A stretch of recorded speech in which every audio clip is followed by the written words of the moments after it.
अस्सलामुअलैकुम, नमस्ते, सत श्री अकाल एंड जय श्री राम। कैसे हैं आप लोग? आई होप आप लोग बिल्कुल ठीक होंगे और मैं भी बिल्कुल ठीक हूँ। आज की वीडियो आप लोगों के लिए लेकर आई हूँ, that is Narendra Modi thug life. इस वीडियो पे आज हम लोग रिएक्शन देने वाले हैं और देखते हैं कि कैसी वीडियो होने वाली है। बिना देरी के चलते हैं इस वीडियो की तरफ और रिएक्शन देते हैं। Let's start.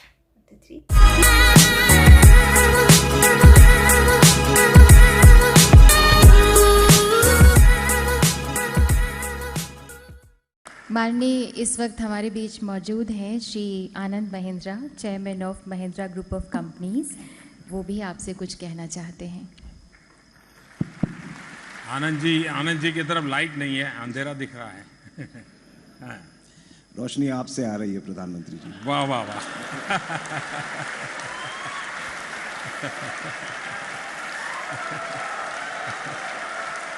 सौगंध मुझे इस मिट्टी की, मैं देश नहीं मिटने दूंगा,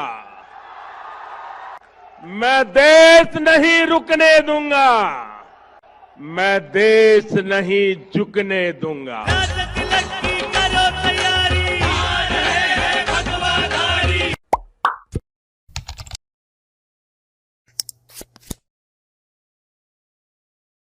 भाइयों बहनों, हमने पाकिस्तान की सारी हेकड़ी निकाल दी, उसे कटोरा लेकर दुनिया भर में घूमने के लिए मैंने मजबूर कर दिया है दोस्तों। ठीक किया कि नहीं किया? ठीक किया कि नहीं किया? आप खुश हैं? आपके आशीर्वाद है ना? भारत ने पाकिस्तान की धमकी से डरने की नीति को छोड़ दिया। ये ठीक किया ना मैंने? वरना आए दिन हमारे पास न्यूक्लियर बटन है, न्यूक्लियर बटन है, यही कहते थे। हमारे अखबार वाले भी लिखते थे पाकिस्तान के पास भी न्यूक्लियर है, तो हमारे पास क्या है भाई? What happened to you? No, if you have some problem, go to the doctor, please. ऐसा मत करिए. Sit down, Radhika. Sit down. This is not the way. I have to name you, please. Don't do that. अध्यक्ष जी, सभापति जी, रेणुका जी को आप कुछ मत कहिए। To the office and also to media, सभापति जी, not to report such a loose talk and unruly behavior, please. सभापति जी, मेरी आपको प्रार्थना है, रेणुका जी को कुछ मत कीजिए। रामायण सीरियल के बाद ऐसी हंसी सुनने का आज सौभाग्य मिला है।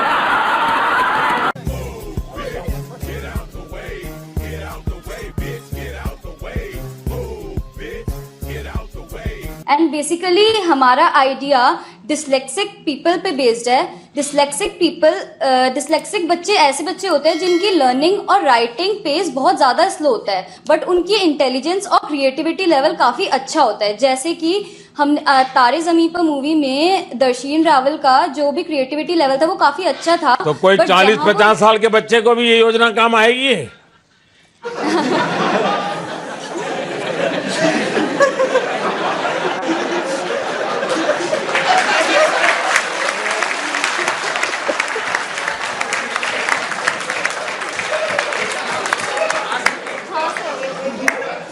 हाँ सर, आएगी।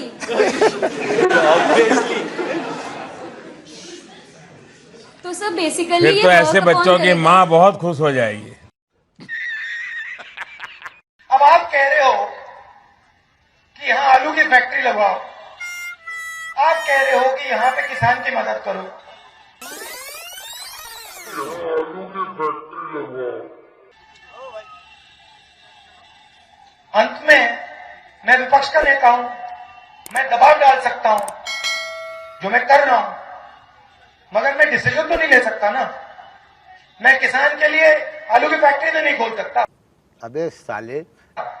लेकिन भाइयों बहनों, ये कांग्रेस पार्टी में एक ऐसे नेता है जो आपके पास वोट मांगने आए हैं, उनको इतना ज्ञान नहीं है कि आलू खेत में होता है कि आलू फैक्ट्री में होता है।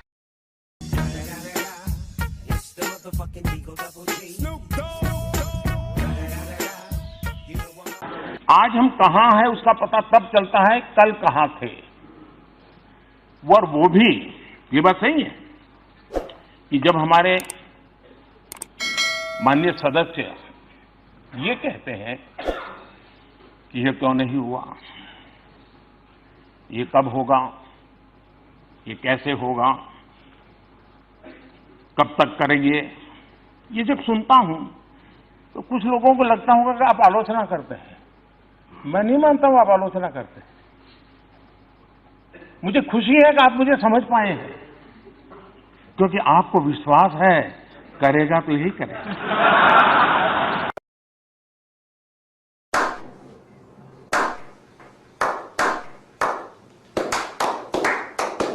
मेरा बेटा कक्षा 9वीं का छात्र है। महोदय, पहले मेरा बेटा पढ़ाई में बहुत अच्छा था, टीचर्स अप्रिशिएट करते थे, लेकिन अभी कुछ समय से ऑनलाइन गेम्स की तरफ उसका झुकाव कुछ ज़्यादा ही बढ़ गया है, जिसके कारण उसके पढ़ाई पर फर्क पड़ रहा है।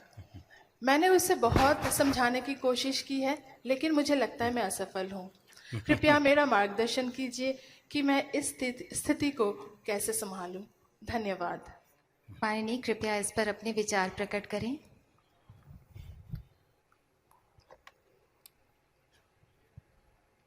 ये पबजी वाला है क्या? ये हिंदुस्तान की सच्चाई है, इसको आप सुन लीजिए और आप देखना। ये जो नरेंद्र मोदी अभी भाषण दे रहा है, मैं आपको बता रहा हूं 6 महीने बाद, 7-8 महीने बाद ये घर से नहीं निकल पाएगा। हिंदुस्तान के युवा इसको ऐसा डंडा मारेंगे, इसको समझा देंगे कि हिंदुस्तान के युवा को रोजगार देने के बिना ये देश आगे नहीं बढ़ सकता है। मैंने कांग्रेस के एक नेता का कल घोषणा पत्र सुना। उन्होंने घोषणा की है कि 6 महीने में मोदी को डंडे मारेंगे।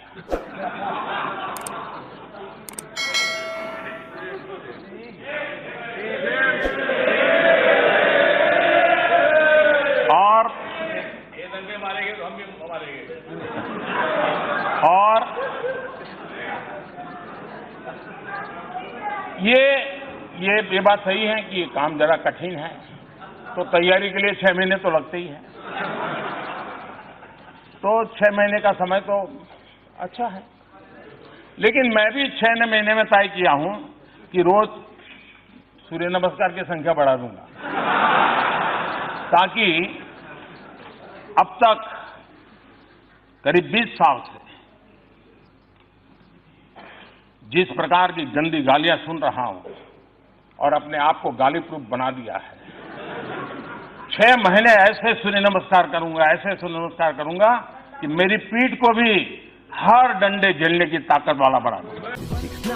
खोटा खोटा बात बन, बनना है तो बाप बन, छोटे थोड़ा श्राप बन। 4 जन जब करेंगे तेरी बुराई, तब समझ जाना कि तू बेटा मचा रहा है। आपने समस्या सुलझा दी, घर में घुस के मारा। आखिरकार जब उनको हमने सबूत दिए, बार बार दिए, और जब घटना घटती है तो इतने प्यार से इतनी मीठी बात करते हैं जी। आप भी सोच रहे यार नहीं, पाकिस्तान सुधर गया है। पुलवामा के बाद मैं उनकी बहुत मीठी मीठी बातें मानने को तैयार नहीं था। मैंने कहा भाई आपकी बहुत बातें सुन चुका हूं, आप करते नहीं कुछ। हमारे यहाँ इतने लोगों को मार दिया, आपको हमने सबूत दे दिए, हमने एविडेंस दे दिए, उनकी टेलीफोन दे दिए, सब दे दिया, लेकिन आप कहते हैं हम जांच कर रहे हैं, और 10-10 साल हो गए। तो अगर ठीक है, अब हमारी सेना को जितना आता है वो करते रहेंगे। लेकिन आप भी तो ऐसे काम करते हैं ना। आप पुलवामा हुआ, पाकिस्तान को पता था कि आप कुछ न कुछ तो करने वाले हैं, मोदी खाली तो बैठेगा नहीं, और पाकिस्तान ने पूरी तैयारी की थी उसको रोकने की, तो भी गए और बिना खरोंच हुए वापस आ गए। वो जो गलती हमारे देश में मेरे लिए लोग करते हैं ना, तो वो भी तो पुराने हमारे देश वाले ही हैं। 47 के पहले उनकी आदत भी तो वही है जो हमारी है, और इसलिए वो भी मेरे सिस्टम में यहाँ के लोग जो टीवी पे वगैरह दिखाते हैं उसके आधार पर सोचते हैं, इसलिए गलती हो जाती है। उनको लगा था कि मोदी ने सर्जिकल स्ट्राइक किया था तो इस बार ऐसा कुछ करेगा। तो इसलिए उन्होंने सब वहाँ पर खड़ा कर दिया तामझाम पूरा। इवन अफगानिस्तान की बॉर्डर से भी ला करके यहाँ रख दिया। इवन बलूचिस्तान में जो है उनको भी ला करके यहाँ रख दिया। सारे टैंक लगा दिए, राडार लगा दिए, सब लगा दिए। अब हम बजरंगबली की जय कर करके ऊपर से चले।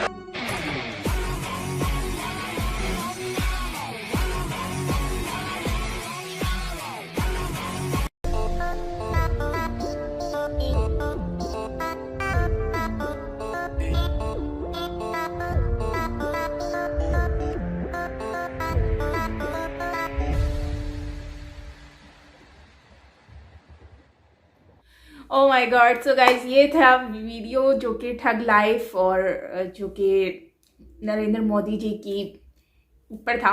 और ये बेसिकली छोटे छोटे क्लिप्स थे जो कि इनकी स्पीच से लिए गए हैं, पार्लियामेंट से, कहीं कहीं से। सो खैर, बात कुछ ऐसी है कि मुझे सबसे जो बेस्ट वाला पार्ट लगा वो ये था कि राहुल गांधी जी ने जो कहा कि फैक्ट्री वाली बात हो रही थी, आलू की फैक्ट्री। तो इनका मतलब कि सेंस ऑफ ह्यूमर देखें और बातें नोट करने वाली है कि मतलब इन्होंने पॉइंट टू पॉइंट वाली बात की है कि फैक्ट्री में आलू बनते हैं या फिर खेतों में लगते हैं, उगते हैं।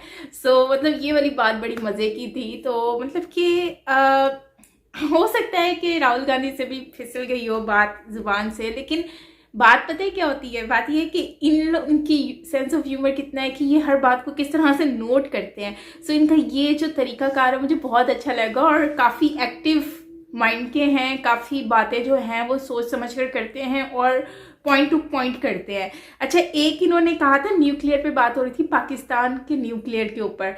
तो न्यूक्लियर पे कह रहे थे कि हमने क्या दिवाली के लिए न्यूक्लियर संभाल के रखा है। सो बेसिकली ये वाला बड़ा बेसिक पॉइंट था, बड़ा ही मज़े का लगा। मैं थोड़ा शॉक्ड हो गई जब इन्होंने पाकिस्तान का नाम लिया था, लेकिन यह है कि बहुत ही ज़बरदस्त था। क्योंकि बात जो है ना बेसिकली ये है कि बात करने का तरीका कैसा है। वो उन्होंने जिस तरह से एक बात के ऊपर पॉइंट मारा, मतलब कि बिल्कुल एक्टिव माइंड, इससे आइडिया होता है कि उनका माइंड कितना तेज चलता है। और एक बात इन्होंने कही थी कि 40-50 साल के बच्चे भी मतलब कि होते हैं, तो उसकी वालदा जो है ना वो बड़ी खुश हो जाएंगी। सो इस तरह का था। 40 साल के बच्चे के काम आएगी। अच्छा, ये पॉइंट, हाँ खैर, ये वाला बड़ा मज़े का लगा था मुझे, फ़नी। मतलब मोदी जी काफ़ी कॉमेडियन भी हैं और पॉलिटिक्स के साथ साथ मजाक भी करते हैं, काफ़ी लोगों की रिस्पेक्ट भी करते हैं, काफ़ी मतलब कि इनका मैंने सुना है कि ये अपनी फैमिली वगैरह से जो है बहुत ज़्यादा मतलब कि अलग रहते हैं। जैसे आदित्यनाथ योगी जो हैं, योगी आदित्यनाथ, और उन्होंने भी अपनी लाइफ अपने फैमिली से बिल्कुल दूर कर दिया है, अपनी कंट्री, अपनी नेशन के लिए सर्व करने के लिए अपनी मतलब सर्विस वगैरह जो दे रहे हैं। तो ये सारी चीज़ें होती हैं। तो एक और ये था कि ये ढूंढ के मारेंगे तो हम भी मारेंगे। सो मतलब हर चीज़ को जो है ना इन्होंने पॉइंट टू पॉइंट किया है। लेकिन बच्चे वाला पार्ट मुझे बहुत अच्छा लगा, 40-50 साल का बच्चा। तो मोदी जी जो बेसिकली इनकी जो पर्सनैलिटी है वो नो डाउट बहुत ज़बरदस्त है। और इनकी मतलब कि जो बात करने का तरीका है, जिस तरह से ये बात करते हैं वो बहुत अच्छा लगता है। और मतलब बहुत रिस्पेक्ट से बात करते हैं, बहुत कॉमेडी तरीके से। मतलब मैंने इस तरह से इनको पहले भी देखा था पार्लियामेंट में राहुल गांधी के साथ, मतलब कि ये बात कर रहे थे और टकरार हो रही थी इनकी आपस में, तो उस वक्त इन्होंने इस तरह से कोई बात की थी। तो उसके बाद ये सेकंड वीडियो है जिसपे मैंने ठग लाइफ में देखा है कि मोदी जी को इस तरह हंसते हुए और इस तरह से सबसे घुलते मिलते हुए और मतलब कि फनी टाइप लग ही नहीं रहे थे कि ये एक प्राइम मिनिस्टर हैं किसी कंट्री के, मतलब इंडिया के प्राइम मिनिस्टर हैं। एक कॉमन मैन की तरह लग रहे थे जो सबके साथ ऐसे बात कर रहे हैं, नो एटीट्यूड, कोई मतलब भरम नहीं है। लग ही नहीं रहा कि कोई मतलब कि एक प्राइम मिनिस्टर हो। लेकिन यह है कि दूसरे लोगों को इनसे सीखना चाहिए कि कैसे प्राइम मिनिस्टर होते हैं, बेसिकली उनको अपनी कंट्री के लोगों के साथ कैसे रहना चाहिए। और एक वीडियो तो मैंने देखी थी, उसमें तो वो लोगों को मतलब कि कोई अगर उनके पाँव छू रहा था तो उनको पाँव भी छूने नहीं दे रहे थे, उनके पाँव खुद छू रहे थे। बड़ों के पाँव, तो ये बहुत एक बड़ी रिस्पेक्ट की बात होती है। मतलब एक प्राइम मिनिस्टर जो है वो पाँव छू रहा है, सो ये बहुत बड़ी बात है। सो गाइस, मुझे तो ये वीडियो बहुत अच्छी लगी है। आपको कैसी लगी ये आप मुझे बताइएगा कमेंट बॉक्स में, मुझे बहुत अच्छा लगेगा। और हाँ, और भी इस तरह की जो वीडियोस हैं वो आप मुझे सजेस्ट करते रहा करें, ताकि मैं और भी सारी वीडियोस को देखूं और इन्जॉय करूं और आप लोगों के साथ वीडियो देखूं। सो मज़ा आता है। सो यस, ये थी हमारी आज की वीडियो। मिलते हैं नेक्स्ट वीडियो के साथ। अपना बहुत सारा ख्याल रखिएगा। मैं हूँ Saima Pirzada from Karachi, Pakistan. Lots of love to all my friends and Modi ji. Bye bye.